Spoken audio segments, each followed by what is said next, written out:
Vespucci, Colomb, Vasco de Gama, Magellan, Bougainville, Cook, La Pérouse sont autant de noms restés célèbres pour les voyages qu'ils ont accomplis à travers les océans. Ils sont à jamais considérés comme les pionniers de la cartographie moderne et découvreurs de la Terre dans son ensemble. Découvrir une nouvelle route, un nouveau passage, un nouveau continent, c'est repousser les limites des cartes, bien sûr. Mais pour une nation, c'est aussi être la première à en exploiter les richesses. Plus tard, ce sera pour la science et son prestige éclatant.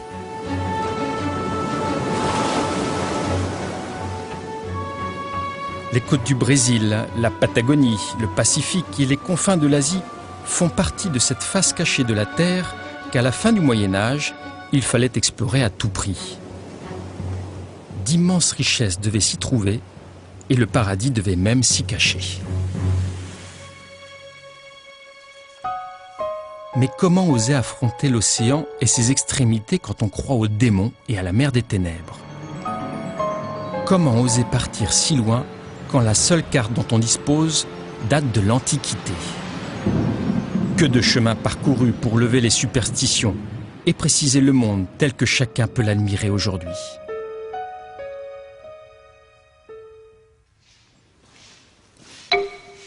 C'est à la Bibliothèque de France, au département des cartes et plans, qu'Hélène Richard veille sur un petit trésor de l'humanité. Entre ses mains, et avec beaucoup d'attention, elle sort un ouvrage qui reprend le dessin de Ptolémée, ressurgi à la fin du Moyen-Âge, époque charnière dans la connaissance du monde.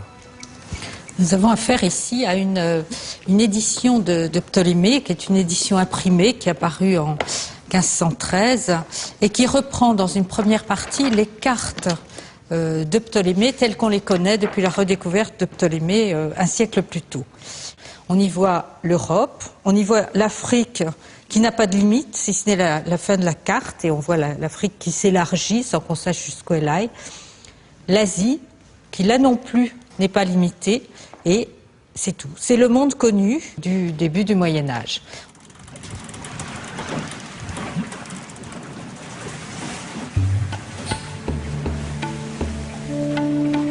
Depuis que Marco Polo a vanté les richesses de l'Asie en Europe, une frénésie commerciale s'est développée pour acheminer porcelaine, pierres précieuses, soie, mais aussi et surtout les épices.